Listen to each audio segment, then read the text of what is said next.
Les antipodes.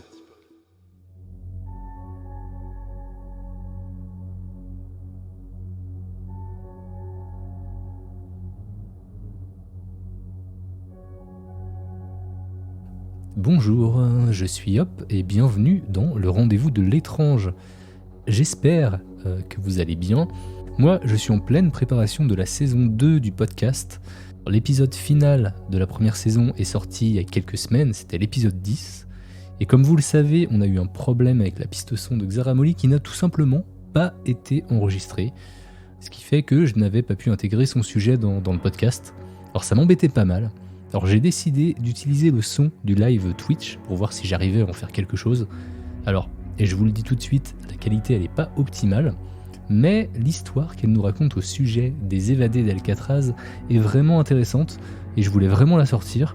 Ce qui fait que nous voilà aujourd'hui pour l'écouter. J'espère qu'elle vous plaira également et vous fera patienter en attendant la prochaine saison. Et en attendant, je vous laisse en compagnie de Xaramoli et on se retrouve à la fin de l'épisode. Bonne écoute. La nuit du 11 juin 1962, 3 détenus de la prison d'Alcatraz au large de San Francisco aux États-Unis arrivent à sortir de l'établissement, pourtant considéré comme infranchissable, et partent au large sur un radeau de fortune vers l'île Angel, qui est environ à 3 km de l'île d'Alcatraz. Leur plan, retrouver la terre ferme et dire adieu à l'emprisonnement. C'est l'évasion la plus mystérieuse de l'histoire des États-Unis. Donc je vais un peu en contexte. Alcatraz est d'abord le nom d'une île et ça signifie pélican en espagnol. Pélican ou fou de bassin, que c'est parce qu'il y avait beaucoup d'oiseaux qui allaient dessus. Et on va donner son nom, le nom de l'île, à l'établissement construit sur sa surface, situé à près de 2 km de la baie de San Francisco, proche du fameux Golden Gate Bridge. On appelle aussi l'île The Rock et il devient un endroit tout indiqué pour construire une prison puisqu'elle est à toute fin pratique inatteignable à la nage et donc c'est impossible de s'y échapper. Avant d'être une prison, le bâtiment était une forteresse militaire entre 1850 et 1909. Ensuite de ça, ça a été transformé en prison militaire jusqu'en 1933 et par la suite, ça a été mis entre les mains des autorités là, américaines en tant que prison fédérale à haute sécurité et elle a existé jusqu'en 1963. Si vous vous rappelez, mon histoire se passe en 1962 et ce n'est pas étranger à la fermeture de la prison. On compte 4 blocs, donc il y a le bloc A, B et C. Donc en fait, c'est fait comme dans les films. Vous avez sûrement vu ça souvent dans les films américains. Donc, on va avoir des corridors avec des portes grillagées en haut et en bas, donc sur 2 étages, avec des longs corridors. Et il y a, ça c'est les ailes ABC. Et dans les sous-sols, on a le bloc D, qui est dans le fond le bloc d'isolement. Et ça contenait des cellules absolument abjectes où il n'y avait pas de lit, pas de lavabo, pas de lumière non plus. En fait, il n'y avait pas de fenêtre, donc c'était dans le noir complet, sur un sol frais. On se rappelle qu'on est sur une île, donc il fait extrêmement froid, il fait extrêmement humide, et les gens étaient mis en isolement dans l'LD. L'établissement était géré en tant que prison modèle, avec un maximum de sécurité, le but étant de prévenir les évasions. Les criminels qui répondaient pas bien aux règlements des autres prisons étaient envoyés à Alcatraz pour serrer la vis un peu. D'ailleurs, les criminels qui s'évadaient de prison étaient envoyés à Alcatraz, parce qu'on se disait, ils ne pourront pas recommencer. Et généralement, les prisonniers ne ressortaient pas. Le but était de les envoyer là, qu'ils meurent là. Faut savoir aussi que les familles des gardiens habitaient sur Alcatraz et les femmes travaillaient au jardin. Et les enfants retournaient très subtilement en bateau à l'école et revenaient le soir en ferry. Dans le fond, il y avait les seuls transports qu'il y avait, c'était pour amener les prisonniers par bateau et pour les familles des gardiens. Il y avait peu de privilèges à la prison d'Alcatraz. Le travail était une permission et non un acquis. Et dans le fond, la raison pour laquelle il y avait peu de permissions et qu'ils ont décidé de vraiment serrer la vis, c'était parce qu'il y a eu une augmentation de 1000% des crimes en 30 ans, entre 1930 et 1960, liés à la prohibition notamment. Donc, il y a beaucoup de crimes. C'est vraiment la pègre. Donc, trafic d'armes, meurtre, comment on appelle ça, trafic de boissons. Bref, une grande hausse de criminalité dans le début des années 1900. En passant, Alcatraz, je l'ai pas dit, mais c'est San Francisco, c'est aux États-Unis, c'est sur la côte ouest des États-Unis. Donc, à Alcatraz, on comptait un gardien pour 3 prisonniers. Il y avait des tours partout, des tours de garde.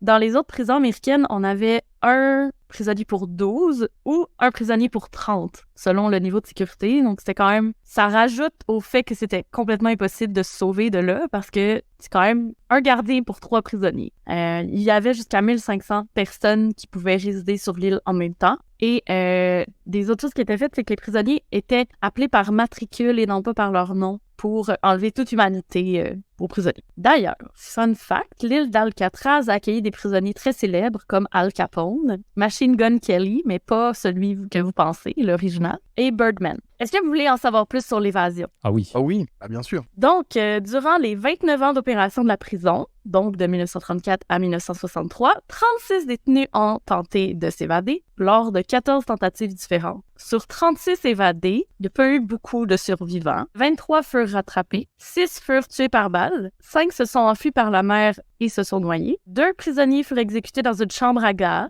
pour leur rôle dans la mort d'un gardien durant une tentative d'évasion. Là, il y a tout un autre événement qui s'appelle la bataille d'Alcatraz qui a eu lieu en 1946. C'est là où il y a du monde qui a essayé de s'échapper, puis là, ils ont tiré sur des gens, puis là, ils se sont fait euthanasier dans une chambre à gaz. Officiellement, encore aujourd'hui, tous les documents, aucun détenu n'a parvenu à s'échapper. Mais l'histoire d'aujourd'hui, on n'est comme pas sûr. Bon, les fugitifs dont je vais vous parler aujourd'hui, ça s'est peut-être terminé autrement. C'est ça le mystère. Donc, je vous parle des fugitifs. On a Frank Morris, c'est lui, Clint Eastwood. Donc, la justice le condamne une première fois à 13 ans. Oui, il a commencé jeune. Puis, à la fin de son adolescence, il est arrêté pour détention de drogue et attaque à main armée. Au fur et à mesure de sa vie d'adulte, Morris est incarcéré dans des prisons de plus en plus grandes et de plus en plus haute sécurité parce que monsieur, le petit coquin, est toujours capable de s'échapper. Donc, il a une intelligence supérieure à la moyenne, il a un QI de 133 et il s'est évadé à plusieurs reprises de plusieurs établissements. C'est pourquoi il se retrouve à Alcatraz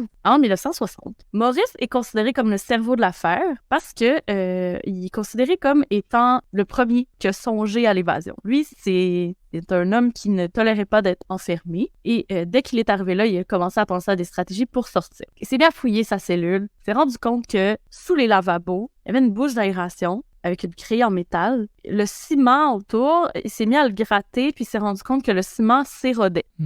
C'est en partie dû au fait qu'on est sur une île entourée d'eau salée et ça fait éroder et le métal et le ciment. Ça n'avait pas été pensé comme ça, mais bon. Puis la prison commençait à dater. On se souvient que l'établissement de base avait été construit en 1909, donc ça fait plus de 50 ans et clairement, le matériau n'avait pas été fait pour une prison. Au début, c'était juste un établissement militaire. Donc, bon, lui, il dit « Oh my God, c'est notre... » Il regarde dans le trou, il voit qu'il y a des rats qui peuvent passer, des insectes. Il dit « OK, ça mène à l'extérieur. » C'est officiel. Donc, il entend aussi parler qu'il y aurait... il y a des gens qui sont là depuis longtemps qui lui expliquent qu'à l'intérieur des murs, il y a des systèmes de ventilation qui font que si on est capable d'entrer dans les murs, alors on est capable éventuellement de naviguer à l'intérieur des murs et peut-être d'en sortir. Donc, à l'aide d'outils artisanaux, il parvient à creuser progressivement le tour de la grille, pousser la grille et être capable de, dans le fond, entrer dans le mur. Donc, vous comprendrez que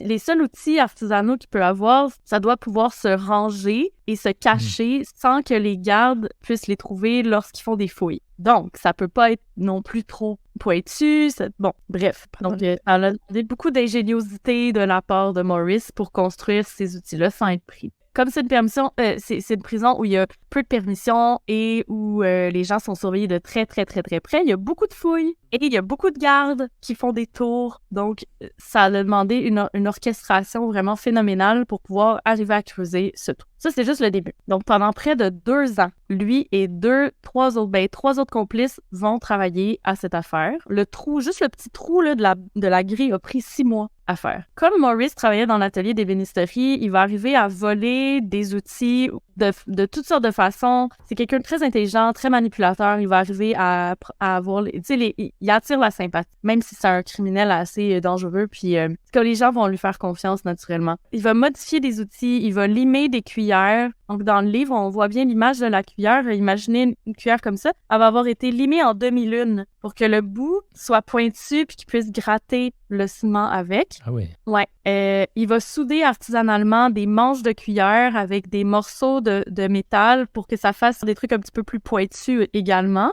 Comment il fait pour souder? Il le fait à la chaleur de son haleine ou...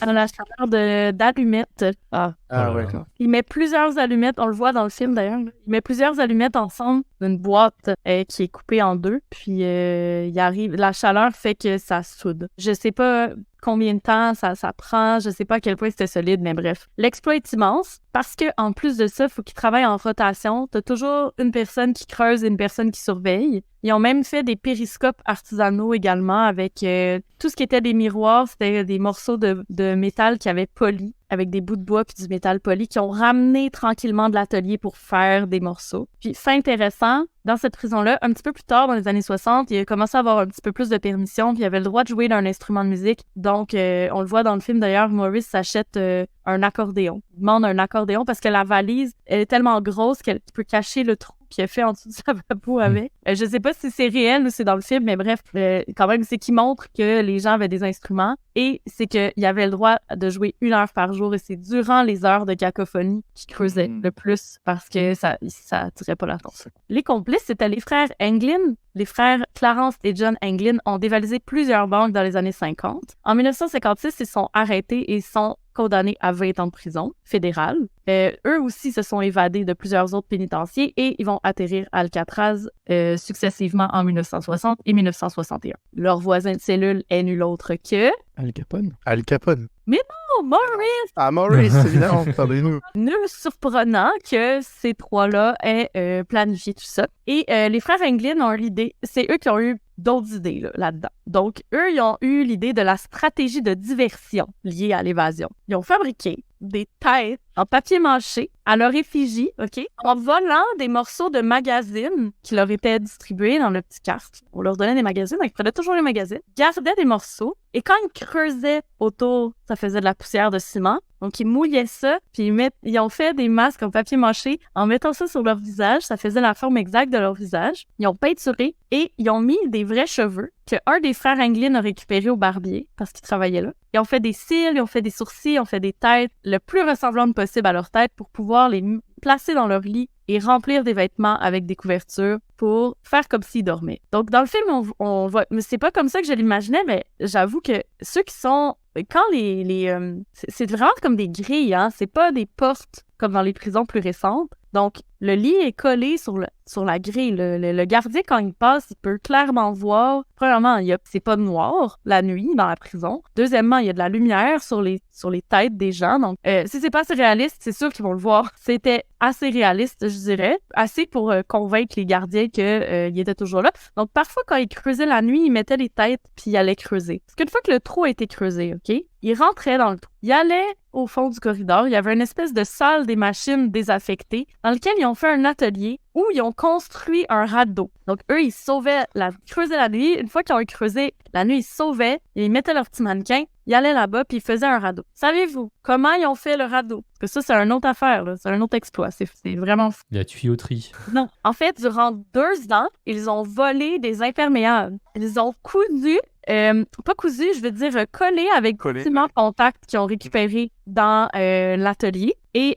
dans le fond, il devait être dégonflé pour pouvoir le transporter durant l'évasion. Ils ont également fait des vestes de sauvetage de la même façon, mais il y a plus de 50 imperméables qui ont été volés et récupérés pour faire ça. Il fallait y penser. Donc, parmi les outils qui ont été utilisés par les hommes pour s'évader, il y avait aussi des rames. Donc, ils ont fait des rames à partir de bouts de bois. Ils ont quand même réussi à voler des bouts de bois assez longs dans l'atelier des menuiseries sans se faire prendre. Je ne sais pas comment ça se fait, mais il y avait des lames de scie qui ont été oubliées dans un corridor. Ils ont pu les voler, les cacher quelque part. Il y a eu une erreur quelque part, mais c'est ça. Les cuillères aiguisées dont je vous parlais, ils ont aussi fabriqué une perceuse. C'est l'ancêtre de Pécorama.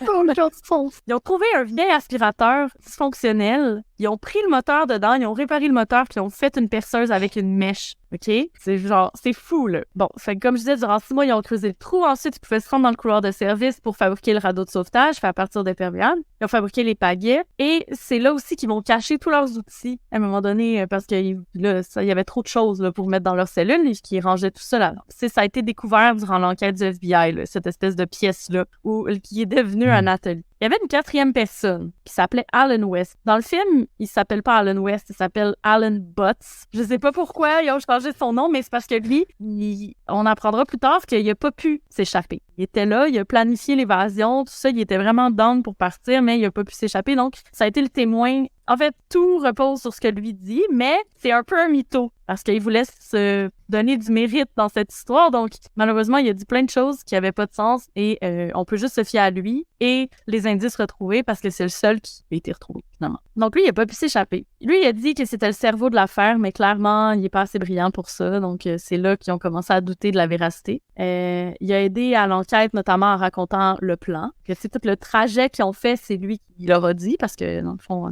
l'enquête l'a pas dit. Il n'a pas été accusé non plus parce que finalement, il s'est pas échappé. Puis, c'est vraiment un peu un loser, là, malheureusement, là, parce que lui, il a trop creusé son trou. Là, ça devenait trop gros pour le cacher, donc il a dû le reboucher avec du ciment, puis il l'a trop rebouché. Le nouveau ciment qu'il a mis, il n'était pas capable de le gratter pour re-rentrer dedans. Donc, malheureusement, il n'a pas pu sortir. Donc, je vous explique comment ils ont fait ça. La nuit du 11 juin 1962, 3 hommes disparaissent de leur cellule en passant par les bouches d'aération. Ce fut la dernière fois qu'on les vit. C'est seulement au petit matin que les gardes s'aperçoivent de leur évasion lorsqu'ils se rendent compte que ils sont très immobiles. C'est normal, ça va être en papier mâché. Les cellules sont vides et leur absence est bien sûr dissimulée par les têtes de mannequins. Pour sortir de la prison, les hommes ont dû sortir de la cellule. Écoutez ça, là.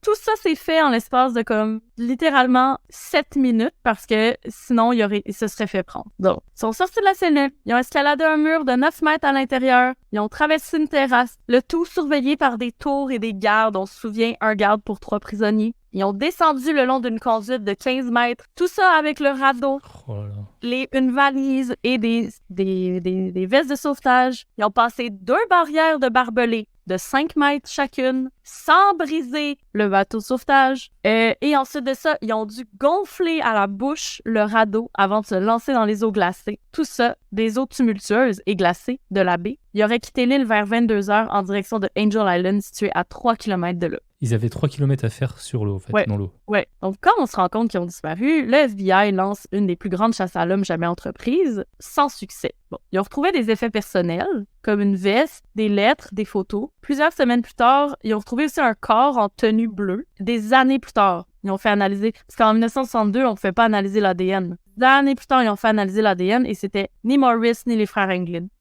Donc, c'était peut-être un des autres évadés d'abord. On ne sait pas. Mais dans le temps, c'était pas possible de faire un match avec personne. Donc, les 3, Morris, John et Clarence Englund, ont été officiellement portés disparus, présumés noyés et morts. Ils ont retrouvé aussi des morceaux d'imperméable qui probablement étaient le radeau. Mais aucun corps n'a été retrouvé. Bon, en même temps, ils n'avaient pas le matos pour retrouver les corps à l'époque, quoi. Non, mais il n'y a pas de corps échoué dans la baie ou whatever. Là. Ils n'ont jamais retrouvé de corps. Est-ce qu'il y a des gens qui ont déjà essayé de s'échapper avant eux et qui, par exemple, ont été remis dans la même prison? Parce que ça me paraît incroyable que...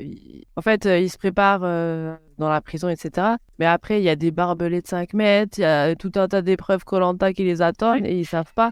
Genre, les autres évadés, peut-être qu'ils leur ont dit, ouais, mais tu sais, derrière, il y a ça, puis il y a ça. Comme ça, ils savent un petit peu parce que ça peut foirer à tout moment si tu sais pas escalader ou je sais quoi. Mais en fait, c'est qu'ils ça a été fait sur plusieurs temps, puis on le voit assez bien dans le film, là. La chronologie, c'est que à chaque étape, ils voient c'est quoi le prochain obstacle, puis là, il faut qu'ils trouvent des solutions. Ouais, ils ont appris des autres évadés, parce qu'il y en a qui sont morts. On nous dit peut-être qu'on va pas passer par là, mais d'autre côté, ou... Ben, c'est eux-mêmes, en fait. C'est une fois qu'ils ont enlevé la grille, ils sont passés, ils se sont rendus compte qu'il y avait un mur de 9 mètres. Ben là, ils ont dit, bon, ben, qu'est-ce qu'on fait pour ça? Là, ils ont trouvé des solutions. Ils se sont fait la courte échelle, bref. Et ensuite de ça, ils ont comme... celui qui était en haut a comme mis pas une corde, mais il a comme accroché un truc sur le mur avec la perceuse pour que les autres puissent monter. Bref, c'est ça. C'est qu'à chaque étape, à chaque fois qu'il arrivait à une nouvelle étape, il se disait, OK, ça, faut qu'on fasse ça. Ça, faut qu'on fasse ça. Puis il y avait des gens qui étaient sur l'île depuis vraiment longtemps, puis qui avaient entendu parler. Parce que la plupart des évadés sont morts, là. Qui ont tenté de s'évader. Et tous les objets, ils sont dans le musée ou pas? Genre la poupée. Ah, trop bien. Ouais. Cool. Bref, il y a West, il n'y a jamais eu la certitude qu'ils sont morts vivants, là. On n'a juste aucune preuve, c'est juste qu'ils sont considérés comme noyés. Ouais. Mais On n'a pas de preuves. Il n'y a aucun témoignage. Rien. Ben, il n'y a personne qui a dit les avoir vus. Mais attendez, j'ai des rebondissements. Ah, West, qui est dans le fond le quatrième, qui est loser, là, qui n'a pas réussi à s'enfuir, lui a dit que le plan à l'arrivée était de voler une voiture, des vêtements. Donc, ce qui est arrivé, c'est qu'il n'y a eu aucun vol de voiture qui a été recensé. Donc, c'est ce qui porte à croire qu'ils sont jamais arrivés. Par contre, en 2015, parce que l'enquête est toujours ouverte, hein? En 2015, un membre de la famille Anglin fait parvenir au FBI des cartes de Noël potentiellement reçues par les frères, envoyées par les frères Anglin. Donc, l'écriture sur les cartes aurait été authentifiée par un expert, mais l'année ne peut pas être certifiée, c'est-à-dire que elle aurait pu être envoyée il y a longtemps. Ils peuvent pas considérer ça comme une preuve qu'ils sont toujours vivants. Il y a aussi une photo qui circule de 2 hommes dans une ferme au Brésil. La photo date d'environ 1975, aurait été reçue par la famille. Un expert en visage aurait aussi certifié qu'il s'agissait bien d'eux, mais bien qu'une fouille sur le terrain ait été faite, aucune trace des 2 frères, aucune nouvelle de Morris. Donc, de mon point de vue, je pense que Morris est mort. Puis les frères, je sais pas, j'ai comme un doute. Ils auraient quel âge aujourd'hui? C'est non? Ils sont nés en 1930, ils seraient très vieux. Ouais. Donc aujourd'hui, la prison est un site protégé et un musée. Il y a les 3 cellules avec les têtes de mannequins sont telles qu'elles ont été trouvées le matin du 12 juin 1962. Et avec les bouches d'aération forcée, tout ça, là, ça a été reconstitué telles qu'elles ont été. C'est pourquoi je veux vraiment y aller. Et en 2009, il y a encore un avis de recherche des 3 évadés dans la prison avec les visages qui ont été vieillis avec le robot. Dans le fond, ce qu'on en dit, c'est que ça semble surtout destiné à entretenir le mythe autour de l'endroit, de je sais pas combien ils font d'argent avec ça, mais je veux dire, je pense que c'était assez cher là, pour aller visiter, puis c'est toujours plein. Donc, on entretient le mythe autour de ça. Moi, personnellement, je suis pas convaincue qu'ils sont morts, les frères Anglin. Mais c'est sûr que tout porte à croire, malheureusement, que si tel est le cas, ils ont vraiment réussi leur évasion et bravo, leur souhaite. Un gros bravo. Bravo. bravo! Bravo. Bravo les criminels. C'est comment ils ont réussi à faire tout ça sans se faire prendre et où ils sont aujourd'hui, nul ne le sait, mais c'est franchement un tour d'ingéniosité incroyable. Ouais, Vous êtes d'accord? vu qu'ils étaient assez intelligents, donc comme on a compris, est-ce qu'ils n'avaient pas raconté n'importe quoi à la personne qui restait coincée? Est-ce qu'ils l'ont pas coincé volontairement en lui disant on va prendre une voiture, on va aller là, que lui balance l'info, mais qu'en fait ils ont fait tout le contraire. Peut-être qu'ils ont... mais je pense que le radeau de fortune a dû s'exploser quand ils sont arrivés sur la flotte, mais peut-être pas au moment où l'eau était le plus impraticable. Ça se peut. Et puis en fait, quand on veut, il y a une certaine pression, on a de la mort, on secrète de la morphine, on est un autre homme. Donc même si l'eau était glaciale, je pense que le fait de vouloir s'en sortir était beaucoup plus fort. Peut-être qu'ils y sont restés quelques temps dans l'embuscade, dans des petits fourrés à attendre. Et puis qu'une fois que tout a rebaissé un petit peu, ils sont sortis. Parce que je pense quand même que les flics ont fouillé l'île. Probablement, mais peut-être que c'était trop tard aussi. Parce que le plan a été dévoilé vraiment plus tard. Peut-être qu'ils sont même pas allés là, comme tu dis. Puis Morris, lui, c'est un petit criminel là, de bas étage. Là. Il volait des voitures. Là. C'était comme... Disons qu'il était pas à la hauteur intellectuelle des autres. Puis dans le film, on le voit. Là. Il le dépeigne un peu comme un peu moins brillant là, que les autres, malheureusement. C'est dommage pour lui. Mais bref, c'est le seul survivant de tout ça. Fait que c'est beaucoup basé sur ce que lui a dit, mais bref. Fait que voilà, le mystère de la plus grande évasion. C'était la 5e roue et que ils se sont dit si on fait venir, on est sûr, on va tout rater quoi. Donc mettons-le de côté et on s'en sert comme alibi. C'est ça, il parlera et c'est ensuite quoi. Ah ouais. Parce que on fabrique un radeau, on fabrique une perceuse, on fabrique des objets, on arrive à creuser, à chercher, à ceci, à cela. C'est quand même bizarre qu'il y ait un gars sur tous qui s'en sort pas. Alors que si tout le monde a bien respecté les consignes, c'est pas tout le monde quoi. Ouais, comment qu'il le présente dans le film, c'est comme si il était pas tout à fait convaincu qu'il voulait le faire. Ils ont dû le capter. Il prenait du retard un peu sur les autres. T'sais, lui, les autres étaient plus rapides. Puis il n'arrivait pas à faire les choses aussi vite, aussi bien que les autres. C'est comme sa tête en papier mâché n'était pas parfaite. Fait que, il ne pouvait pas l'utiliser. Puis...